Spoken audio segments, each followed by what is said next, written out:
Revenge with Karen. I knew the company was heading for digital cliff the moment Gavin walked in wearing a vest that cost more than my first car and smelling like sandalwood and unearned confidence. He didn't look at the server racks. He looked at the reflection of his own teeth in the glass partition. To a man like Gavin, infrastructure wasn't a foundation. It was just plumbing, unsexy, invisible, and annoying when it cost money. I was standing by the cooling units, hum of the fans drowning out his introductory speech about disruptive synergy to the marketing team, but I could feel the shift in the air pressure. It wasn't the weather. It was the sudden drop in IQ in the executive wing. I'm Susan. For 8 years, I've been the senior backend oversight lead for a SAW company that handles data sensitive enough to make a frantic lawyer sweat through a wool suit. My job isn't to code features that make buttons pop with confetti. My job is to make sure that when 10 million people log in at once, the digital floor doesn't collapse into the basement of 404 errors. I'm the janitor of the internet, the mechanic who tells you that, no, you cannot put a jet engine on a Honda Civic just because it looks cool. But Gavin was all jet engine. By the way, if you enjoy watching corporate trains derail in slow motion while sipping your morning coffee, me a quick favor and hit subscribe, and maybe give this a like. It helps the algorithm find more people who appreciate the fine art of professional disaster, and frankly, it keeps me motivated to type this out instead of throwing my laptop into the Hudson River. Thanks. The trouble started small, as it always does. It wasn't an explosion. It was a series of skipped maintenance tickets. Gavin's first executive order was to trim the fat in the engineering department. In his mind, fat meant anyone who wasn't shipping new features every 48 hours.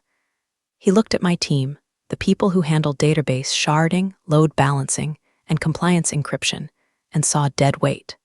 We were the no department. He wanted a yes department.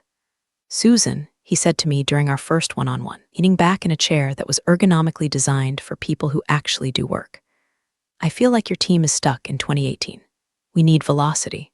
We need to move fast and break things. If we break things, Gavin, I said, my voice flat, holding onto my coffee mug like it was a holy relic, our clients lose financial records. We aren't Facebook. We are holding the digital wallets of half the Fortune 500. If we break things, get sued into the Stone Age. He blinked, that slow, cow-like blink of a man who has heard words but hasn't processed meaning. Right, compliance. But let's automate the compliance, yeah? I'm bringing in some consultants, high-energy guys. They worked with me at my last startup. They're going to help you. Loosen up the pipes. Loosen up the pipes is tech speak for remove the safety valves so the sewage flows faster. I felt a cold knot form in my stomach. It's a specific sensation I haven't felt since the great outage of 2016. It's the premonition of a pager beeping at 3:00 a.m. on a Sunday. The consultants arrived a week later. They were clones of Gavin, wearing tighter pants and carrying MacBooks covered in stickers for crypto exchanges that had already gone bankrupt. They didn't ask for documentation. They didn't ask for the system architecture maps. They just asked for root access. Can't give you root access until you pass the security clearance, I told them. Gavin said we have carte blanche, one of them said, smirking. His name was probably Tyler or Skylar, or something that rhymes with failure.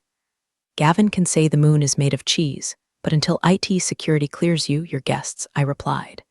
I walked away, feeling their eyes drilling holes into my back. I knew I had just put a target on myself. I was the friction. It was the legacy mindset. That night, at 2:14 a.m., my phone buzzed. It wasn't a call. It was a frantic automated alert from the primary database cluster. High latency. Packet loss. Something was eating the bandwidth. I logged in from my home office, a quiet room in Brooklyn that smelled of old books and lemon polish, and saw it. Someone had deployed a new microservice to production without going through the staging environment. It was a social feature nobody asked for, and it was querying the entire user database every 3 seconds. It was sloppy, it was dangerous, and it had Gavin's authorization code attached to the override. I killed the process. I rolled back the update. I saved the system from a cascading failure that would have wiped out service for the entire East Coast. My heart was hammering against my ribs, not from excitement, but from rage. We're playing with live grenades in a munitions depot. The next morning at the daily stand-up, Gavin walked in beaming. Great work on the new social deployment, guys. We saw a massive spike in activity last night. The spike in activity was the server screaming for mercy. I had to roll it back, Gavin, I said, cutting through the applause. It was crashing the load balancers. It wasn't optimized. The room went silent. Gavin's smile didn't drop, but his eyes went cold. The look of predator realizing the prey has teeth. Susan, he said, his voice dripping with condescending patience. You have to stop focusing on the problems. We're celebrating wins here.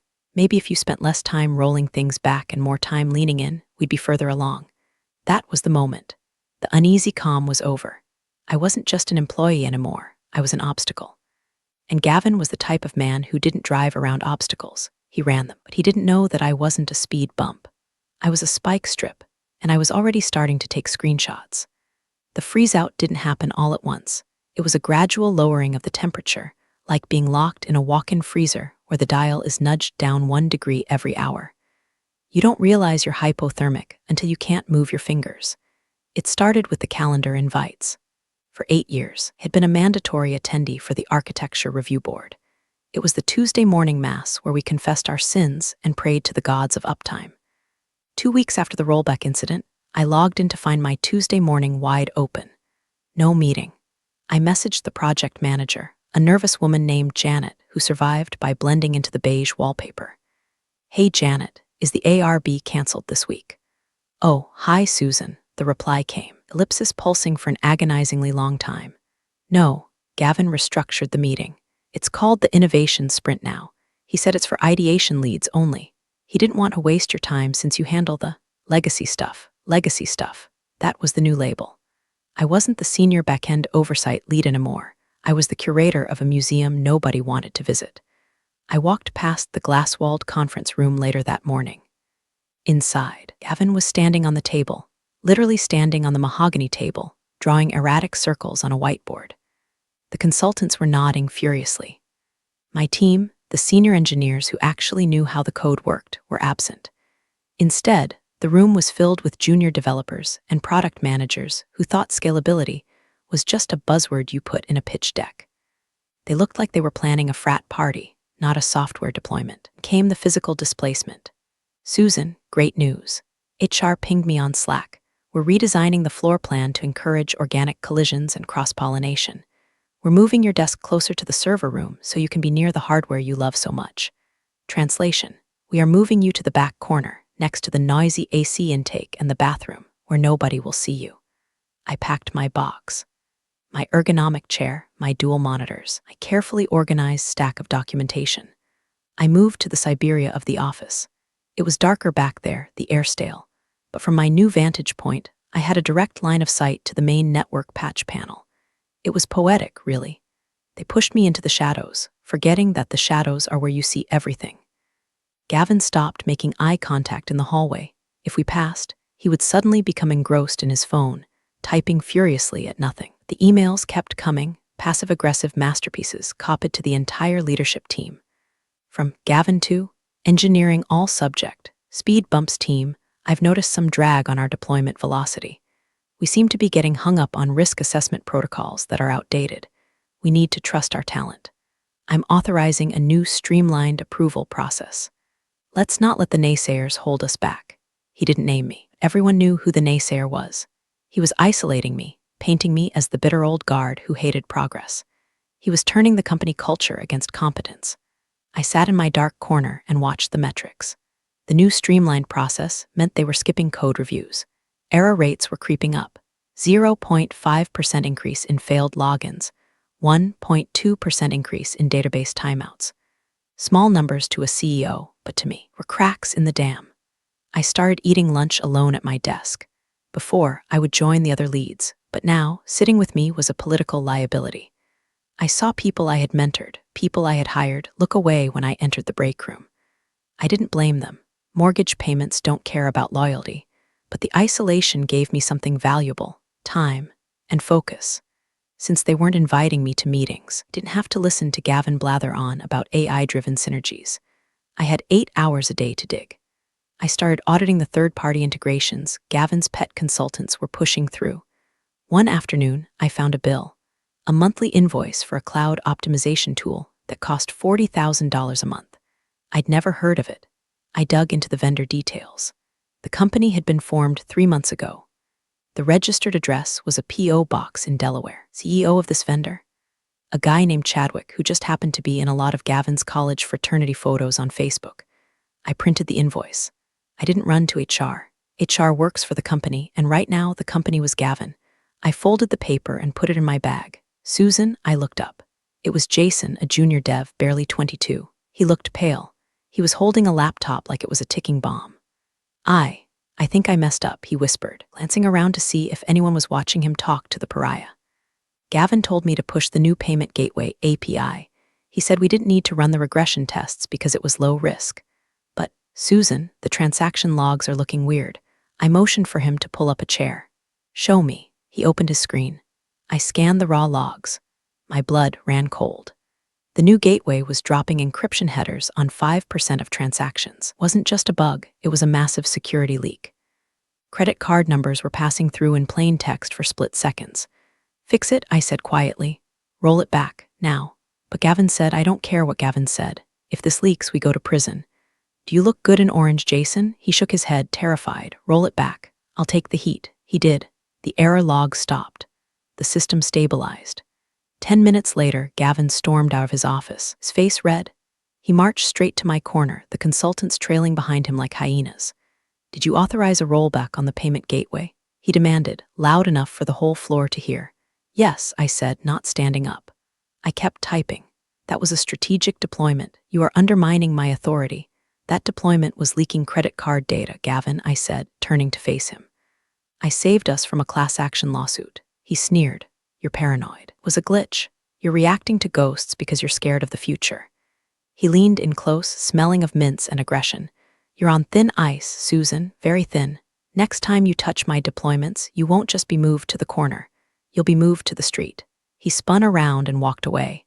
The office was dead silent. I turned back to my monitor.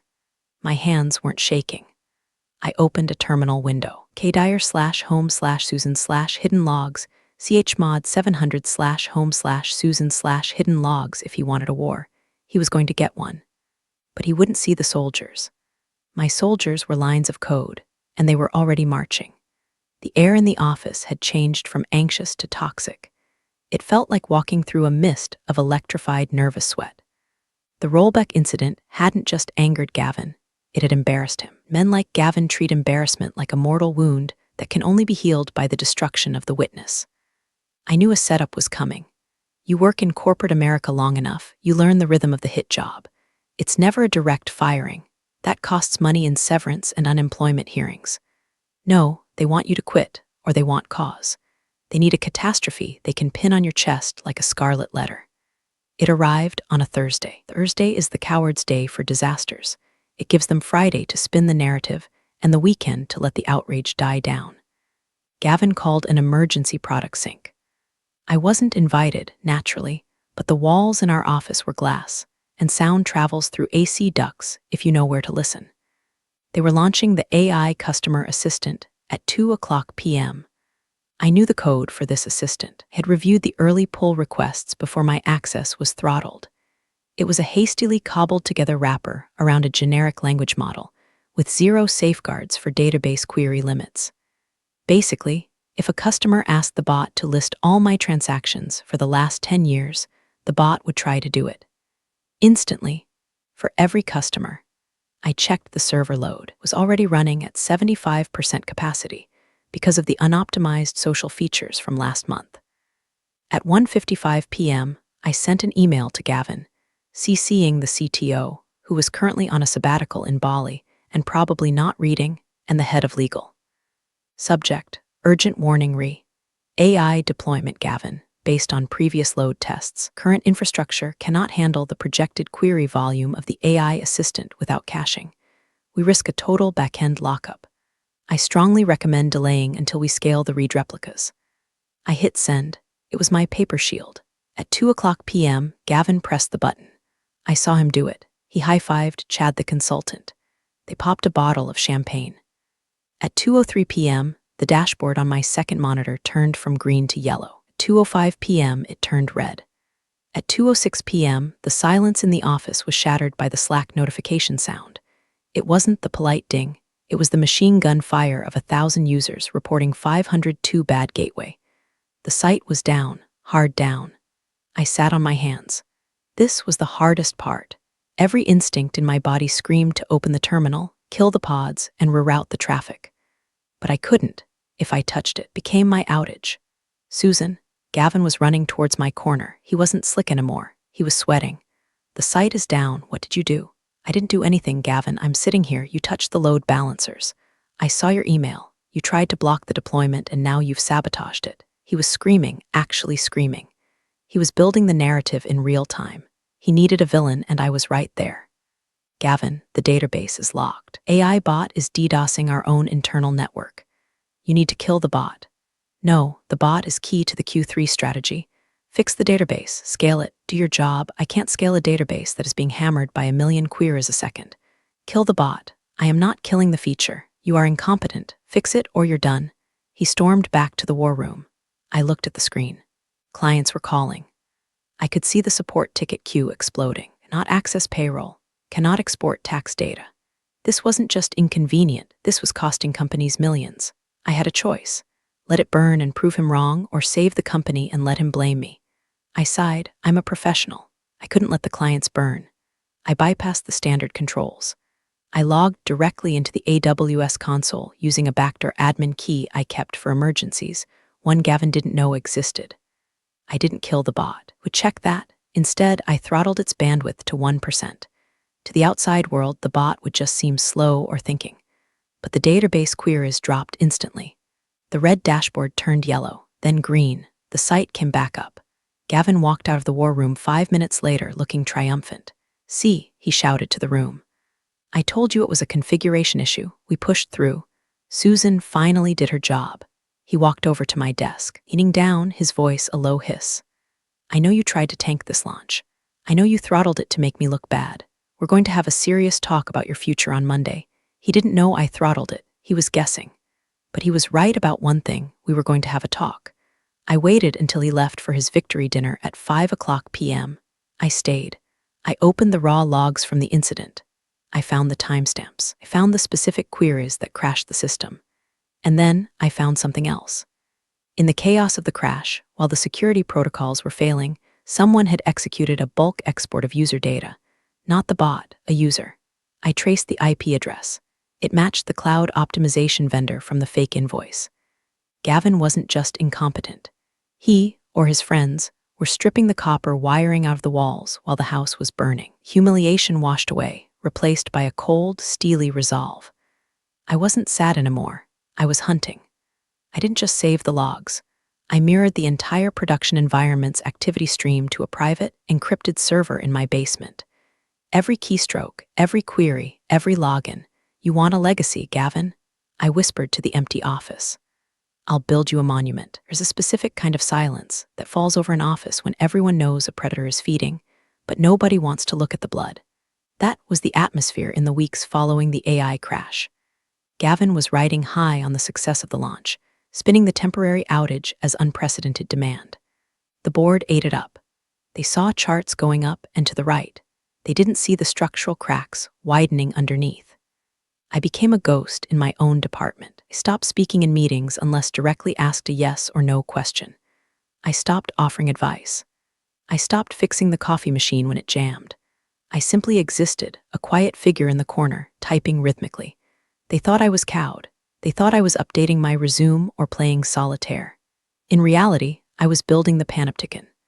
I spent my nights coding a custom dashboard, not the flashy, colorful dashboards Gavin loved, full of vanity metrics and pie charts that meant nothing. Mine was ugly.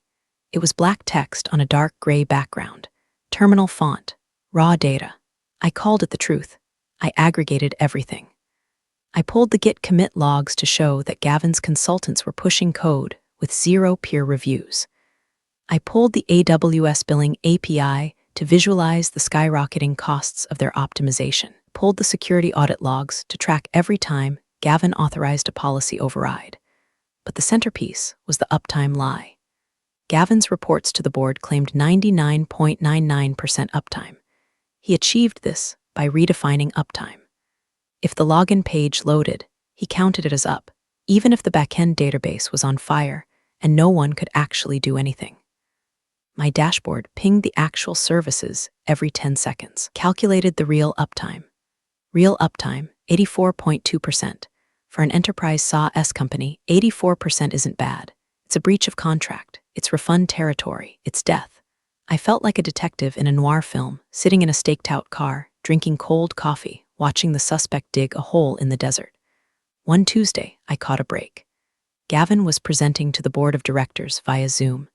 He was in the main conference room, was at my desk, listening in through the open door. He liked to hear his own voice echo. As you can see, Gavin boomed, our transition to the new architecture is seamless. We've reduced headcount costs in the legacy maintenance sector, that was me, and reallocated budget to AI growth. I accessed the internal network traffic. I saw the connection to the board's secure portal. It was a standard read-only interface where board members could see high-level stats. I had an idea, dangerous, career-ending idea. I couldn't just tell them, they wouldn't believe me. I was the disgruntled employee, Gavin was the golden boy, they needed to see it. I wrote a script, a simple packet injection script. I found the endpoint that fed the board's dashboard. I didn't hack the board, I hacked our feed to them. I created a shadow channel. I didn't activate it yet. That was for the end game. I just installed the plumbing. A tiny, dormant line of code that, triggered, would swap Gavin's fake charts with my truth dashboard. I tested it locally. It worked perfectly. One keystroke and the illusion would shatter. Susan, I jumped. It was Linda from HR. She didn't look happy. She was holding a clipboard. Can we have a quick chat? I locked my screen instantly. Sure, Linda. We walked to a small, windowless room. Linda didn't sit down. We've had some reports, she said, not meeting my eyes. About your attitude, negativity, resistance to change. Gavin feels like you aren't aligning with the new vision. I saved the database from collapsing last Thursday, Linda. Is keeping the company alive not aligned with the vision? See that, she pointed her pen at me. That tone, it's combative. We're putting you on a performance improvement plan. A PIP, the corporate kiss of death. It's the formal paperwork they need to fire you without getting sued. It's a list of impossible goals designed to be failed. See, I said. I felt calm. Strangely calm. What are the goals? You need to improve your collaborative score by 50%. You need to fully document the legacy system for the new team. And you need to sign off on the full handover of administrative root access to the consultancy group by Friday. There it was. The kill shot. They wanted the keys to the kingdom, and they wanted me to dig my own grave before they pushed me in. If I sign this, I asked, does it guarantee my employment? It's a step in the right direction, Linda said, smiling that fake, thin-lipped HR smile. I'll sign it, I said. Linda looked surprised. She expected a fight. She expected tears. I signed the paper. I'll have the documentation ready. I walked back to my desk. They thought they had cornered a rat. They didn't realize they had just handed the arsonist a box of matches. Giving the consultants root access was suicide for the system, would destroy it within a week. But that was the timeline I needed. I sat down and opened my terminal. I updated the truth dashboard. I added a new widget, countdown to critical failure. Based on the consultant's code quality, I estimated the system had about 6 days before a catastrophic, unrecoverable data corruption event. The board meeting was in 5 days. I had to keep the patient alive just long enough to die on stage. The moment I signed the PIP, the countdown clock in my head started ticking in sync with the one on my secret dashboard. But Gavin, emboldened by my apparent surrender, decided to speed things up. He didn't just want me managed, he wanted me neutered. Wednesday morning, 2 days before the big board meeting, I tried to log into the primary oversight console. Access denied. I tried my backup admin credentials. Access denied. I stared at the blinking cursor. He had revoked my access early. He had violated the terms of the PIP before the ink was even dry. Hey, a voice cracked behind me. It was Jason again, the junior dev. He looked like he hadn't slept in 48 hours. His eyes were red-rimmed and he was clutching a Red Bull like a lifeline. Susan, I can't fix it, he whispered. Fix what, Jason? The replication lag, the consultants. Tyler. He changed the sync settings, said we needed real-time analytics for Gavin's demo prep. He turned off the safety buffers. My stomach dropped. Safety buffers exist for a reason. Without them, if a glitch happens in the main database, it instantly corrupts the backup. It's like removing the fuse from a stick of dynamite because you think the fuse looks ugly. Jason, if the buffers are off, Any write error becomes permanent across all clusters. You need to revert it. I can't. His voice rose to a panic squeak. I don't have the permission level. Only the senior lead does, and your account is locked. I looked over at Gavin's glass office. He was laughing, feet up on the desk, throwing a foam football with Chad. They were celebrating their total control. They had locked me out to stop me from interfering, and in doing so, they had locked themselves inside a burning building with no exit. Did you tell them? I asked Jason. I tried. Tyler told me to stop being a nervous Nelly, and that latency is a mindset. Latency is a mindset. I almost laughed. It was so absurdly stupid it sounded like something from a satirical novel. Okay, Jason, listen to me. Go back to your desk. Document everything you just told me in an email. Send it to yourself, to me, and print a physical copy. Then do nothing. Do not touch the code. If it crashes, let it crash. But the data. It's not your data anymore, Jason. It's Gavin's data. Let him own it. He nodded, terrified, and scurried away. I sat there, powerless. For the first time in 8 years, I couldn't save the system. I watched my private truth dashboard. The metrics were screaming. The replication lag was climbing exponentially. 2 seconds, 5 seconds, 30 seconds. The system was beginning to dissociate. Users in California were seeing data from 5 minutes ago. Users in New York were overriding data that hadn't synced yet. It was a silent data corruption event, the kind that isn't noticed until a CFO opens a spreadsheet and realizes $1 million is missing. Then the phone rang. It wasn't my desk phone. It was my personal cell. Is this Susan? A gruff, unfamiliar voice. Speaking. This is Marcus from the board. We're seeing some irregularities in the quarterly report preview Gavin sent over. Says it's a data rendering issue on our end. Is that true? My heart stopped. A direct line from a board member. They never called staff. Gavin must be stonewalling them hard. Mr. Marcus, I said, keeping my voice steady. I am currently locked out of the system by executive order. I cannot verify any data rendering issues. Silence on the line. Locked out. You're the oversight lead. Not anymore, apparently. Been placed on a performance plan and my credentials were revoked this morning. I see. The voice was cold, hard granite. And if you could see the data, what would you expect to see? I took a breath. This was it. I could lie, be a good soldier, and maybe keep my severance. Or I could light the fuse. I would expect to see a replication lag of over 45 seconds, leading to severe data corruption in the financial tables. I would also expect to see that the rendering issue is actually the database choking on unauthorized third-party scrapers. Another silence. Longer this time. Be at the office tomorrow, Susan, for the all-hands meeting. I wasn't invited, sir. You are now. The line went dead. I put the phone down. My hands were shaking, just a little, not from fear, from adrenaline. I looked at my screen. I had one access point left. They had revoked my system admin rights. They had forgotten about the town hall broadcast system. It was an old internal tool used to stream meetings to remote employees. I had built it 5 years ago. I still had the master key for the AV setup. Gavin was planning to fire me live, or at least humiliate me, at the all-hands. He wanted a show. I was going to give him one. I spent the rest of the afternoon prepping the script. I wasn't just going to redirect the board's dashboard anymore. I was going to redirect the entire presentation. I packed my bag at 5:00 p.m. exactly. As I walked out, Gavin caught my eye. He smirked and made a cutthroat gesture, then laughed. I smiled back, a genuine, warm smile. He looked confused. He stopped laughing. He should have been terrified. The night before the all-hands meeting, I didn't sleep. I sat in my apartment, the glow of my monitors illuminating the room like a cockpit. I was running simulations. If I did this, there was no going back. This wasn't just whistleblowing. This was a corporate coup d'etat staged with code. I checked the script one last time. It was elegant in its simplicity. Gavin's presentation ran on a web-based slide deck platform. The company used a localized caching server to ensure smooth playback during the livestream. My script, which I had embedded in the AV systems maintenance cron jobs years ago, a habit of over-engineering that finally paid off, would detect when the Q3 financial slide was triggered. Instead of loading slide 14 revenue growth JPG, it would force the projector and the live stream to pull a live feed from my truth dashboard. It was a digital sleight of hand. I arrived at the office at 8:00 a.m. The atmosphere was electric, but in the wrong way. The air before a tornado touches down. The innovation consultants were high-fiving, wearing matching branded hoodies that said Disrupt. My team, the legacy engineers, looked like they were attending a funeral.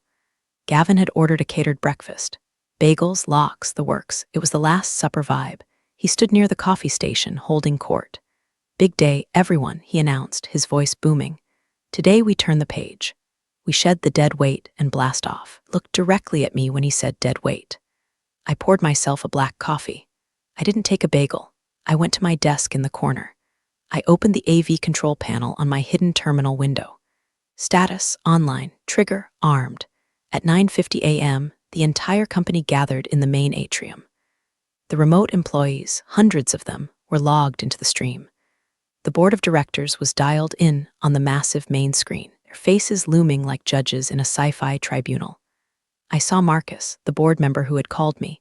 He wasn't looking at the camera, he was looking down at his notes. Gavin took the stage. He had a headset microphone. He looked like a TED Talk presenter on steroids. "Welcome, team. Welcome, board." Gavin started pacing the stage. "When I joined 6 months ago, I promised you a revolution.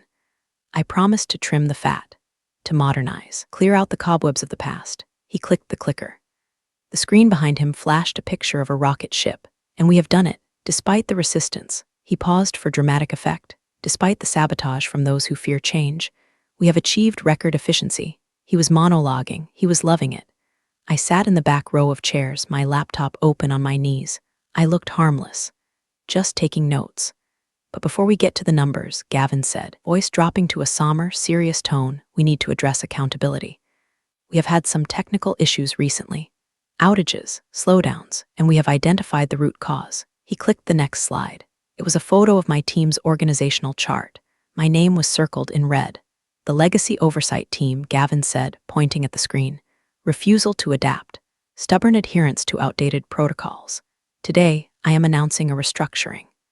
Effective immediately. Oversight Department is being dissolved and replaced by our strategic partners at CloudOps." Gasps in the room. He was firing the entire department live on stage. My heart hammered, but my hand was steady. "And now," Gavin smiled, the shark sensing blood in the water, "let's look at the results of our new strategy. The numbers don't lie." He raised the clicker. "I present to you the Q3 metrics." He clicked. I hit enter. Gavin expected to see a bar graph showing a 20% reduction in server costs and a 99.9% uptime metric. That is not what appeared on the 20-foot screen behind him. Instead, the screen turned a stark, terminal black. Rows of neon green and blood red text began to scroll rapidly. System status, critical database integrity, 64% corrupted unauthorized data export detected, IP 45.33.22.11, source, Cayman Islands, real-time uptime, 81.4%. The room went silent. Not the polite silence of a presentation, but the vacuum silence of a car crash. Gavin turned around. He froze. He clicked the clicker frantically. Nothing happened. The data kept scrolling. Alert, billing gateway encryption disabled by user. Gavin admin alert. 14,000 failed transactions in last hour alert. Shadow invoice detected vendor cloud opt $40,000/mo no deliverables. What is this?" Gavin stammered. His confident baritone cracked into a falsetto. "Cut the feed. Cut the screen." He waved at the AV booth. The AV tech, a kid named Mike, who I had once helped fix a corrupted hard drive for, looked at the screen, then looked at me. I gave him a tiny, imperceptible nod. Mike took his hands off the console. He did nothing. "This is a hack," Gavin screamed, turning back to the audience, sweat instantly beading on his forehead. "We are being hacked. This is the sabotage I warned you about. Susan," he pointed at me in the back row. "She's doing this. She's attacking the company." I stood up. I didn't shout. I didn't need to. Room was so quiet you could hear the hum of the projector. "I'm not attacking the company, Gavin," I said, my voice carrying clearly. "I'm showing you the back end. That is the live production server. That is the reality you've been hiding." On the screen, the board of directors was watching. Marcus leaned into his camera. "Gavin," Marcus's voice boomed from the speakers, distorted but commanding. "Is that accurate? Are we seeing the live logs?" "No, it's fabricated. It's a simulation she built to discredit me." Gavin yelled, panic setting in. He looked at Chad and the consultants. They were already backing away towards the exit, looking at their phones. I tapped a key on my laptop. The screen changed. It showed the chat logs. Gavin's private Slack messages with Chad. Gavin, just override the safety checks. We need the speed for the demo. If it breaks, we blame Susan. Chad, what about the data loss? Gavin, who cares? I'll have cashed out the stock options by then. The gasp from the employees was audible this time. It was a collective intake of breath. Gavin looked at the screen, he looked at the board, he looked at me. He looked like a man who had just realized the parachute he packed was full of silverware. That's out of context, he whispered. It looks pretty clear from here, Marcus said from the screen. Mr. CEO, please step away from the podium. You can't do this. Gavin snapped, trying to regain his alpha composure. I am the CEO, I turned this company around. This is a mutiny. Actually, I said, walking slowly down the aisle toward the stage. It's a bug report, and I'm closing the ticket. I reached the front. I looked Gavin in the eye. He smelled of fear now, the sandalwood completely gone. You wanted to move fast and break things, Gavin, I said quietly. You broke it.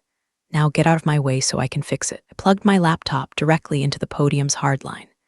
The screen flickered. Initiating emergency rollback, restoring backup from cold storage Susan secure, the red text turned yellow. Then, slowly, line by line, it started turning green. The room was frozen, suspended in that surreal space between catastrophe and salvation. The only sound was the clicking of my keyboard as I executed the restore scripts I had prepped days ago. Gavin was still standing there, paralyzed, his mouth opening and closing like a fish on a dock. He couldn't believe his narrative had collapsed so completely. He turned to the screen where the board members were watching. This is illegal, he shouted at the digitized faces. She hacked my private communications. This is corporate espionage. I demand she be arrested. Suddenly, the audio from the board's Zoom call cut out.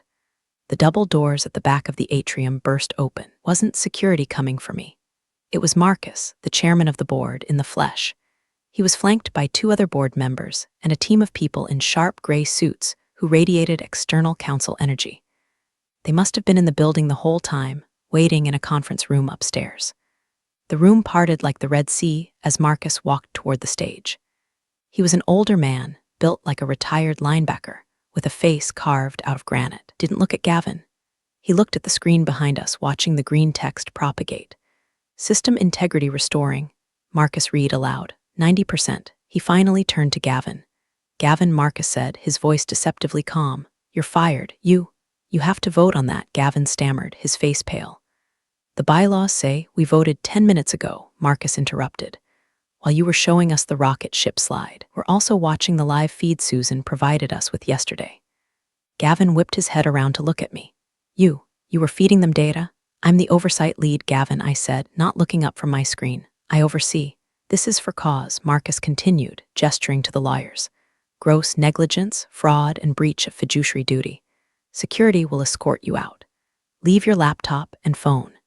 2 large security guards stepped out of the shadows. Weren't the regular lobby guards, these guys were hired muscle. Gavin tried to puff up his chest one last time. You'll hear from my lawyers. This company is nothing without my vision. Your vision cost us $40 million in potential liability, Marcus said. Get him out of here. As they dragged Gavin away, he was practically kicking and screaming about his vested options. The consultants tried to sneak out the side door. You 3. Marcus pointed a finger at Chad and his clones. Sit down. Legal wants a word about that $40,000 invoice for cloud optimization. They froze, then slumped into chairs like deflated balloons. Marcus walked up the steps to the podium. He stood next to me. Susan, he said, sir? I replied, typing the final command to lock the database. Is it stabilized? Replication lag is down to 0. Data integrity is verifying now. Lost about 3 hours of transactions from this morning, but I can reconstruct them from the raw logs I mirrored. You mirrored the logs? I didn't trust the primary server, sir. Marcus turned to the microphone. He looked out at the sea of terrified employees. Everyone, take a break. Go get a coffee. Take a walk. The all hands is over. We will reconvene at 2:00 p.m. with an update on leadership structure. But for now, he put a hand on my shoulder. It was heavy and warm. Susan has some work to do, and I suggest we let her do it. The room erupted. It wasn't polite applause, it was a roar. The engineers, the support staff, the people who had been bullied and ignored for 6 months, they were cheering. Jason, the junior dev, was actually crying. I didn't wave. I didn't bow. I just felt a massive weight dissolve from my chest. Thank you, sir, I whispered. Don't thank me, Marcus murmured. Oh, enough so only I could hear. You just saved my retirement fund. Now, fix this mess. On it. The next morning, the office felt different. The disrupt posters were gone, taken down by the cleaning crew overnight. The espresso machine was working again. I fixed it myself before I even sat down at my desk. My desk. When I arrived, my old desk in the main pod was back. My ergonomic chair, my dual monitors, everything had been moved out of the dark corner and reinstated in its rightful place. But someone had added something, a vase of flowers and a sticky note, to the firewall. Thank you, the Eng team. I sat down and took a sip of coffee. Black, it tasted like victory. The company wiki had already been updated. The innovation sprint page was deleted. A new section titled Systems Transparency was up, and my name was listed as Chief Technical Officer Interim. I wasn't sure I wanted the title. Management meant meetings, and I hated meetings. But I realized that if I didn't take the wheel, another Gavin might come along. Sometimes, to keep the peace, you have to run the war room. Around 10 o'clock a.m., Marcus walked by. He didn't make a big show of it. He just leaned against my cubicle wall. Gavin is being sued, he said casually. And the consultants are facing fraud charges. Turns out that cloud optimization company was funneling money into a crypto wallet they all shared. I figured, I said, not looking away from my code. The invoice looked like it was made in Microsoft Word 97. Marcus chuckled. We're going to need to rebuild the team. Hire whoever you want. Budget is open. I want my old team back, and I want raises for the junior devs who stuck it out. Especially Jason. He tried to stop them. Done, Marcus said. Pushed off the wall to leave, then paused. You know, Susan, most people would have just quit. Why did you stay? I stopped typing. I looked at the server room glass, watching the lights blink in that steady, hypnotic rhythm. Blue, green, blue, the heartbeat of the machine. I built this system, Marcus, I said softly. It's my code. You don't let arsonists burn down your house just because the landlord is an idiot. Marcus nodded. Look of genuine respect crossed his face. Well, the house is yours now. Keep the lights on. Always, he walked away. I put my headphones on. I opened a terminal window. Uptime system uptime, 24H12M04s. Perfect. I cracked my knuckles, took another sip of coffee, and got back to work. The chaos was over. The silence was back. And for the first time in a long time, it wasn't the silence of fear. It was the silence of a machine, running exactly the way it was supposed to. Life has its storms, but it also has its calm waters. Thanks for sharing this moment with me. See you in the next one.